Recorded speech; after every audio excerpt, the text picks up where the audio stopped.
Hello, CactusCon. I spoke at CactusCon, was that 8 or 9? And I was so excited to finally this year be able to make it in person. And sadly, as I think for so many of us, Omicron derailed that. So look forward to seeing you in Arizona next year when we get through this.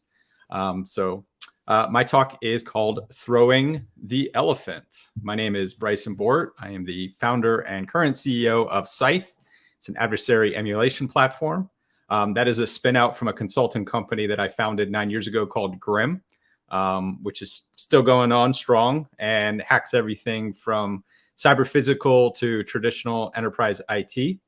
And then I'm the co-founder of a nonprofit. It's a 501c3 called the ICS Village. We do education and awareness of industrial control system security. And as you can see, I do a lot of different costumes and things to help keep it fun.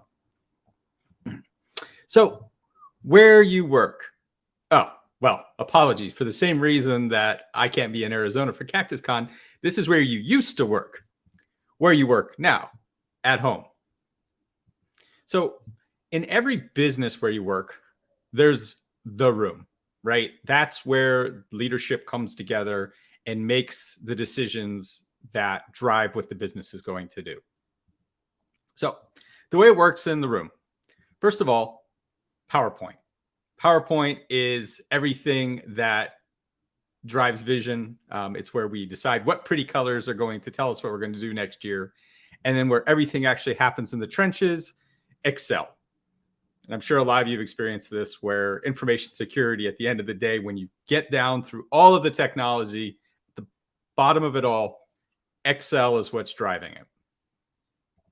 All right, so let's talk about the elephant in the room. So this is our first exercise. So I want you to close your eyes, just think for a few seconds. All right, you picture it, you're picturing the elephant. Now, what are the adjectives you would use to describe this elephant? Is it it's big, lumbers, heavy? What if you tried to move it? Would you be able to just move the elephant? All right, so that's our thinking exercise to set for this. All of those words and all of those ways that you just thought of that elephant in your head, that's your boss. So, of course, how the boss sees themselves is different. All right, so let's go through the hierarchy of the herd. So your boss is presumably not, as bad. And so they're this awesome nerd, but where do they fit in the hierarchy? So security, we already have the foreshadowing. Security is at the bottom of the slide. Security is there to assure information technology. No modern business can function and scale without information technology to make it happen.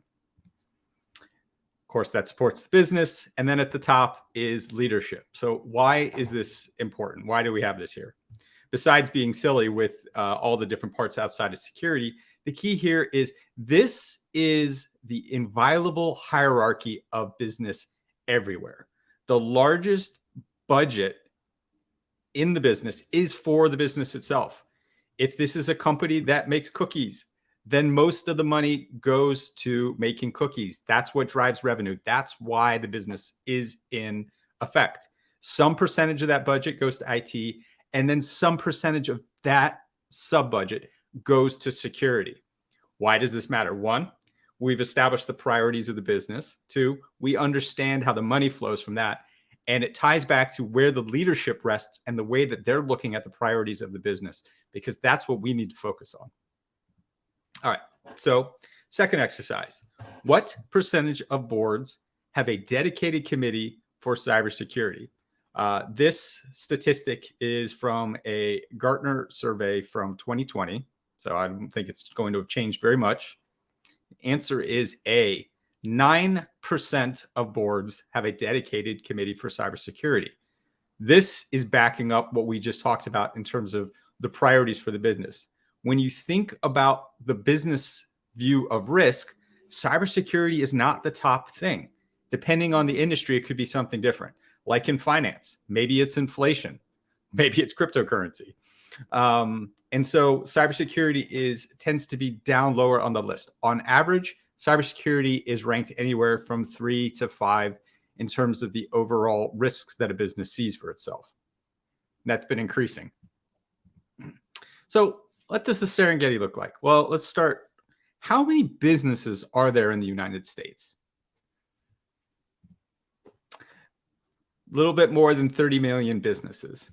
And then how many of them have security? And this is self-reported, so about 13. So a little less than 40% of businesses have their own security or have security as they define it. And then how many of them have a red team?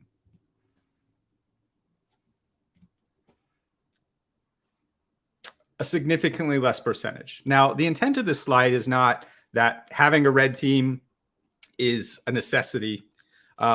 It's really, again, a reflection of those priorities that we were establishing, as well as the purpose of red team is quality assurance. IT is there. Security assures IT. Red team is the quality assurance that assurance actually is there to deliver the IT service. And so the point here is just that we're reinforcing what the lay of the land actually looks like in those priorities as we see them in real business. So the rules of the Serengeti. There's the oft-quoted aphorism that there are two kinds of companies, those that have been hacked and those that have been hacked but don't know it. Well, I think that there is another one that really speaks to our challenge in security, and that's that there are two kinds of village chiefs. So two kinds of leadership. The first believes in security. The second doesn't and doesn't prioritize it. And no amount of individual heroics can overcome that issue. If you're in an organization where you find yourself having to do a lot of last minute heroics to overcome what is essentially a systemic failure, that most likely speaks to the priorities of leadership with not properly investing and prioritizing what you need to do. You can either accept that, work on how to change it, or get another job. Going even further, Maslow's hierarchy. So Maslow's hierarchy is the fact that there are certain things we biologically need before we can build up to higher things. So without water, I'm not going to go for very far. Without food, I'm not going to go much further. Shelter, and then in this case, security. Now, in security, the foundation is regulation, right? Governance, regulatory, and compliance. Without those basics, a business can't function. The reason I have to mention these is that there are some areas where we get carried away in looking down on compliance. Compliance from a business perspective is the absolute beginning. But keep in mind that compliance does not necessarily mean that that's actually security, right? It's a checklist that allows the business to operate from a security perspective. And then our investments and priorities on top of that lead to the real implementation of realistic security that we need, because a checklist is only going to get you so far. Point being here, security is a cost center. At the average business, we do not generate revenue. We are not directly into the business. We are a support to revenue. So convincing the elephant. Well, the first kind of management we're all used to. There's a boss manages down, and we're used to that, right? I tell you what to do, you do it. That's the traditional way of managing. But there are actually two other kinds, managing up and managing sideways. Managing up is, how do I manage my boss? Deciding what to tell them, deciding how I tell them, what kind of relationship I have with them are all factors in my direct one-to-one relationship with managing up and that boss. The other is, what about influencing in the herd around that boss? So managing sideways. And there's two elements to this. One are the direct peers on your team. Your boss manages more than just you. They manage other folks as well. Having them bought in and agreeing to a way to manage that elephant is going to help. The other is a security champion program, which is going beyond your immediate peer group into other functional areas and getting their buy-in to help influence as a part of that management. And we're going to go into more detail on a security champion program later. Okay, so how do we convince the elephant? Well, it begins with their starting point in their language. They also have a boss. So there's somebody that they're also trying to manage up. And what is their win? Well, So if these are the things that I want, how do I get them? How do I know? How do I know for sure? How do I find out? Well, it's easy. Ask them. People like to talk about themselves, and your boss is not trying, well, hopefully, is not trying to have some sort of covert plan here on how they're going to accomplish their performance goals. They're going to tell you. They're going to tell you about what their boss expects. They're going to tell you about what they understand about where the business is trying to go. These are all good ways to understand so that you can speak and align to what they need. So what does your village do, right? Your elephant is inside a village with other elephants that where you are. So first of all, walk the village. Don't just stay inside your own proverbial hut, inside your own functional area. What does the village actually do? What do you produce? If you're a manufacturing plant, go and talk to the engineers. See what about getting a tour of the manufacturing line.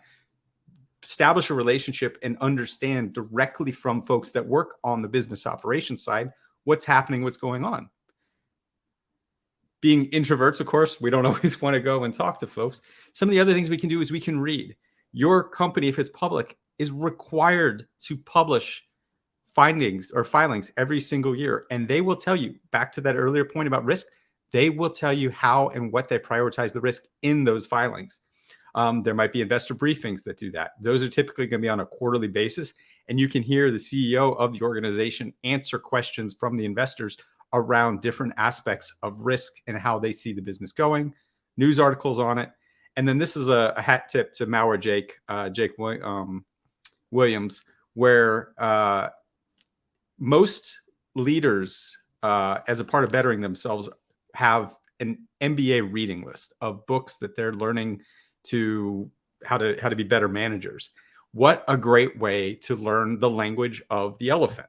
Read the books where they're learning their own languages and ideas, and being able to use that language to speak to them with is going to go a lot further. So get the right equipment. So this is the Cyber Defense Matrix. It was released at RSA a few years ago by Sunil Yu. The book is either just published or is about to be published, so you can also see it in the book. And then there's the web link where you can also read about it on his website. And in short, when we're looking at what kinds of assets we already have in the environment, the left side is the categories of those assets: devices, applications, networks, data, and users. And then it goes through the 5 phases of security for those assets. So identify, configuration management. What do I have? What's the state of it? Then we get into active phases. Protect, my ability to prevent unauthorized access. And then in a post-breach scenario, my ability to detect it, my ability to respond, and then my ability to recover and complete the closing out the breach. At the bottom, we can see how people and technology have different dependencies from those. But the idea here is by looking at the different tools and processes that you already have in your environment, mapping them against this will help you understand what your strengths are, what you're capable of doing, and then also highlighting the gaps that maybe that you need to invest in to be able to move forward. So I always like to simplify everything. And one of the best ways to get an elephant to move is to create fire. So fire in our instance is an attack. Security is defined by the threat. Being able to create a threat gives us real intel, fire, on where we stand. And so I break this down into 3 simple phases. Reconnaissance. This is where somebody would be casing our company, open system intelligence, putting together the who, the network, details of the technical network, and what might be of interest. Initial access is when they first breach into your network, that first shell. Now, a lot of folks get focused on this because this is what we're used to dealing with. This is the protection phase. But the reality is, while having shell means the potential for something bad, in short of a denial of service attack, nothing has actually happened yet. What happens next is in the post-access phases, where the attacker iterates through the network to accomplish their goals, whatever those might be. And so we see an increase and the greatest amount of business value in the post-access phase, which in terms of generating fire to create change aligned to the business, that's where we want to focus in this case. All right, so what is fire? It is data-driven insights for risk analysis so that, of course, we can mitigate those risks. Not, hey, here's a problem, we have to do this. Because elephants don't respond well to being whined at or told what to do. I mean, going back to that beginning where we thought of the elephant, we're trying to figure out ways that we can get our leadership to move where they need to go to make our lives easier and to assure the business. So one of the things that I get a little frustrated when I see a lot of talks is there's lots of great ideas that are thrown out. And it's like, well, how do I actually do that, right? What's my takeaway? What's something I can actually go back into my day job and easily do it? And one of the hard ones is threat modeling. Now, keep in mind, threat modeling is a process, not just a specific goal or collateral. And you've said, like, here's our threat model, we're done, right? The process and the continuing process of that conversation is most of the value. But one of the easiest ways to get started in terms of like, well, I need something to generate fire. It needs to be real because I need to be using a threat that is applicable to my company. Otherwise, who cares, right? It's not realistic. Doesn't do me any good. And so my recommendation for doing this easily is if you go to the MITRE ATT&CK website and their groups page, they list all of the documented threat groups and activities. And by simply doing a text search on your industry, it'll automatically text match against that group. And you can click on that group and go and get more intricate detail on exactly the techniques and the tools that it uses. So you've already got a really simple way of saying, hey, this does apply to us. We are in this industry. And here is a starting place to begin with. It didn't take more than a minute of time to be able to do that. So doing this, as we talked about earlier, we don't want to just manage up on our own. We want to manage up with others. And one of the easiest ways to do that is through a purple team process. How I define a purple team is a collaborative, together, people, milestone-driven process for security. So teamwork plus very specific objectives to improve our security.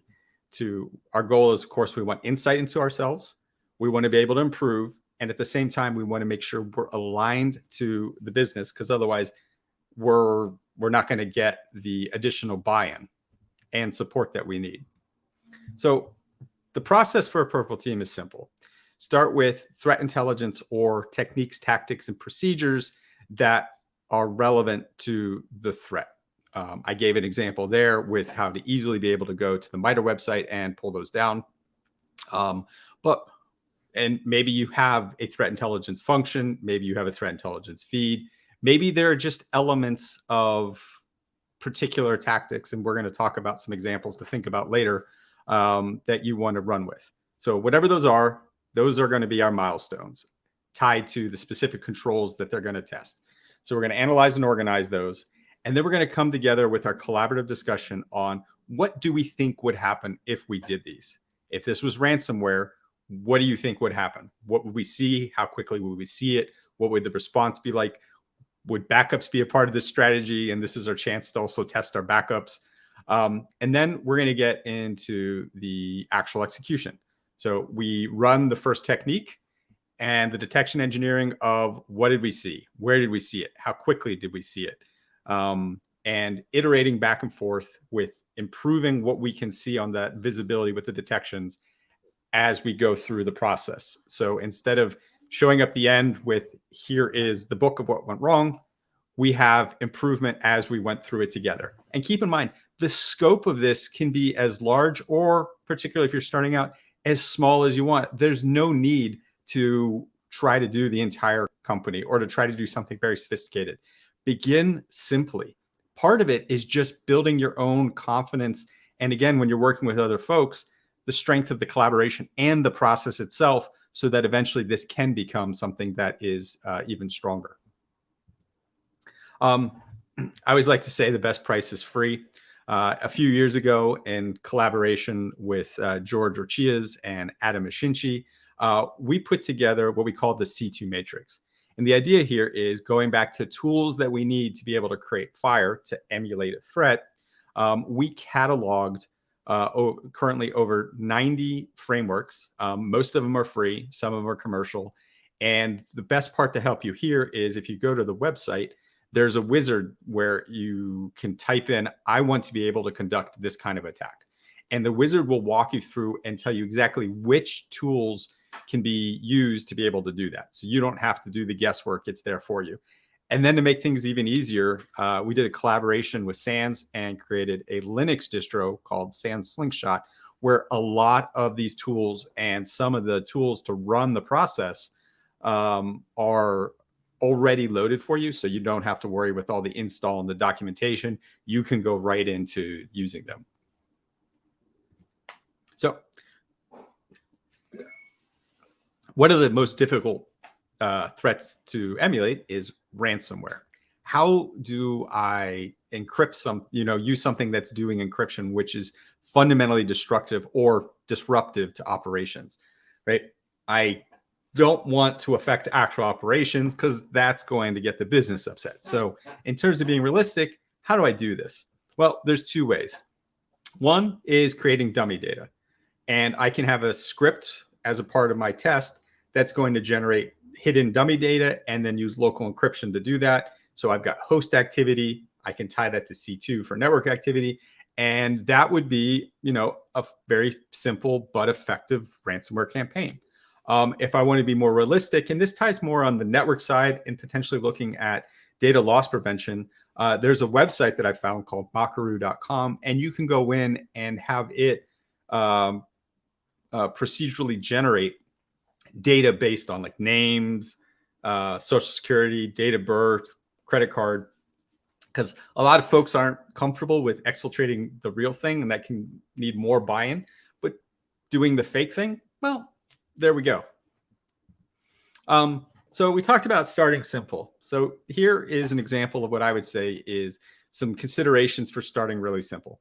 First is getting user execution through run DLL32. So I'm using a living off the land binary and script, LOLBAS. So those are binaries and scripts that are already in your environment because they're a part of, say, like the Microsoft operating system. I want to be able to establish command and control because I want to do two things here. One, I want to get used to looking at not just host activity or network activity, but looking at them both together because that's a key maturity level for detection and response. And I want to be able to specifically look at the tools at the network level because that's where the attacker can drive what's happening, as well exfiltration is happening. Running a very simple command, also like a LOLBAS of who am I from command line. This is a standard procedure that you would see and something that's really simple, but it's great because it's all about context. Who am I? It's already there. It's not malicious by itself, but it's the kind of thing that the average user would not run. And so it's a really good way of something that's simple to be able to start to focus on building from. And then, of course, PowerShell, because PowerShell is just such a powerful tool set. Part of what we're trying to do here is by focusing on PowerShell, this is like the more powerful version of like who am I is doing this thing. PowerShell has this much flexibility. And it's just such a natural target for attackers. And it's also something very simple where at the minimum, taking away PowerShell.exe and then starting to get into the more sophisticated obfuscation techniques, that's where we want to push them, where it's a more costly maneuver for the attacker over time. Catching it is really simple for that exercise. In this case, running Sysmon. Sysmon is a free driver that Microsoft offers, so it works natively with Microsoft Windows. They now just released a version a couple of months ago for Linux. And in this instance, right, from a detection engineering, the very simple baseline of visibility, event ID 1, process creation, looking for executables with run DLL32, who am I, and then starting to tailor that down to make sure that it's working in our environment the way we want it to, so that we're not just driving false positives. Because anytime that run DLL 32 gets run would be too much, for example. All right. We talked about living off the land, binaries and scripts. This is a great consideration to also think about. This research is from Olaf in November, and talking just about what he saw from ransomware campaigns and the percentages of LOLBASH that was used in those. So a great consideration as well. So back to working with other zookeepers, right? We talked about security champions as a part of managing sideways. Security champions are folks outside of security in different functional areas, like human resources, like finance, like a business operation. And the idea here is that having folks that are organic to those areas, that are a little more trained, have a little more access, that you've established a relationship with, is a win-win for both sides, right? From that functional areas perspective, they're going to get better support. They're going to have somebody that's there that just knows a little bit more, that can answer some of those questions without having to go up to a help desk. And from yours, you now have somebody who is advancing the issues of security and training on their own. So it's like working with different animals, but right. So this is following the zookeeper, the village metaphor. They can speak that language to their own folks and bring those different kinds of animals to your herd. The link for this one for a lot more detail is She Hacks Purple, Tanya Jenka, who has a lot of information on building out security champion programs. But how do we recruit these folks? Well, starts with engagement. We don't just want to tell somebody, hey, you're a champion. We want folks to volunteer for this. And so the way to do this is setting up, maybe lunch and learns or different kinds of training, and inviting these folks and seeing who participates, seeing who's engaged and interested, and approaching them and offering them this opportunity. And that's the key, right? This is an opportunity. This is not just another duty that's going to drag them down, but a lot of folks, this is a chance to learn something that they wouldn't normally get exposed to. And so part of that now is, with this program, we have to set expectations. What are the expectations from both sides, and how do we make it worthwhile for them? All right, so we've got all these plans together. How do we make the trumpeting noises, right? We learned how to make fire. We learned how to make change aligned to the business. Now, how do we celebrate this? Well, I think the biggest key is, for that initial adversary emulation plan, consider the crown jewel assets. And yes, I made that up. The idea is, what are the most important parts from the business's perspective? And let's start there. Everything else might be on fire, but we've circled the wagons here. We know what this part looks like. And by the way, that's the part the business cares the most about. So our threat model is aligned to that, as well as what we're going to be testing. Make sure to celebrate the wins. For a purple team, what the red did, what the blue did, all the different participants, celebrate what was accomplished and show the improvement over time of the process. Part of the output of the purple team will be specific improvements, showing how those improvements are increasing your detection, your response, your remediation over time. And make sure to put those results in business terms that make sense to the business. The output should not be a list of user IDs, of asset IDs. It should be, what were the business impacts that were improved from this? So what do execs, elephants love more than anything? Metrics. So what kind of metrics do we care about? Well, in the beginning, we're going to be focused on visibility tied to business impact. So what can I see at the host level? What is getting aggregated at a centralized logging like a SIM? What kind of alerts are generated, and the improvement in the fidelity of those alerts, and then starting to measure time into that process. So the first part is, what can I see? The second then is going to be, what's my ability to respond?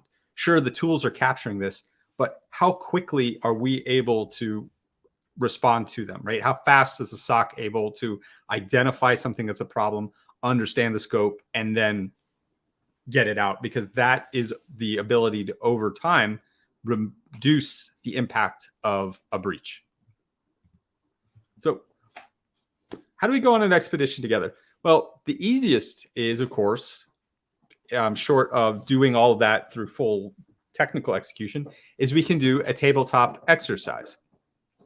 And that's right. We get some folks around a table, order some pizza, and talk through it. Some considerations are bringing in other cross-functional areas and making sure you have the executive sponsorship that can get you a broader reach of people taking it seriously. It could be simple things like just a lunch and learn, talking through a latest attack that you read about and describing about what those impacts might be. Choose your own adventure is an idea I came up with a couple of years ago, where I built a custom choose your own adventure of an incident. And so this has been really good to generate conversation, not just for experts, but also for the layperson. If you think about it, it's intimidating to come into this field if you don't really know much about it. And that is a barrier to us being able to communicate and bring these folks in. A choose your own adventure is put your hands inside the roller coaster, and there are no real wrong answers. You don't have to really guess. And so driving that conversation through very specific choices makes it easy. And then this other idea, if you're doing the full purple team that I thought of, is Purple Team Plus. So traditional purple team, we're just bringing folks inside security, blue and red together to do this. Well, why not bring other folks? Why not have folks from IT? Why not have folks from the particular business operation that you're assessing what the impacts might be? Yeah, they might not be full-fledged participants, but even just getting to spectate could be a really interesting and good learning exercise for them. So at the end of the day, security is a fight against the juggle. Always looking for more money, right? Trying to influence those priorities and making sure that we're getting the investments that we need to be able to continue this program to ensure that the business, aka the herd, stays safe. The inspiration for this talk came from a book a number of years ago where I was having challenges with my boss, and it's called Throwing the Elephant.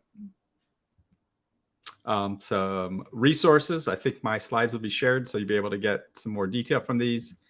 And I'll be here for any questions. Thank you.